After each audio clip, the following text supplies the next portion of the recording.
Surgical robots కన్నిటికి కొంచెం ఒక element of control అవసరము, ఎందుకంటే ఆ రోబోట్ ఇట్ సెల్ఫ్ ప్రొసీజర్ చేయడానికి కేపబిలిటీ ఉండదు దానికి, ఎందుకంటే అవగాహన ఉండదు.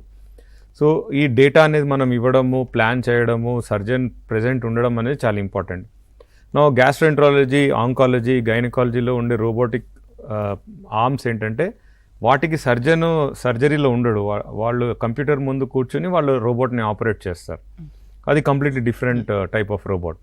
ఆర్థోపెడిక్ రోబోట్స్లో ఏంటంటే సర్జనే సర్జరీ చేస్తాడు. He will do the exposing of the joint, pin placement కానివ్వండి, డేటా రిజిస్ట్రేషన్ కానివ్వండి, ప్లానింగ్ కానివ్వండి, అంతా సర్జనే చేస్తారు. అండ్ హ్యాండ్హెల్డ్ డివైసెస్లో చాలా సిగ్నిఫికెంట్ అమౌంట్ ఆఫ్ కంట్రోల్ ఉంటుంది. Surgeon himself will make sure that the bone cut everything is happening in a proper way. So robot ఆటోమేటిక్గా వెళ్ళి కట్ చేయడం అనేది కొన్ని సిస్టమ్స్ మాత్రమే ఉన్నాయి. అందులో కూడా సర్జన్ ఆన్ టేబులే ఉంటారు. They will always be inside the surgery and everything planning నుంచి ఎగ్జిక్యూషన్ వరకు ఓవర్సీ చేస్తారు. అది బోన్ కట్స్ అయిపోయిన తర్వాత మళ్ళీ బోన్ ఇంప్లాంట్ సిమెంట్ చేయడము, వూండ్ క్లోజర్ అంతా కూడా సర్జన్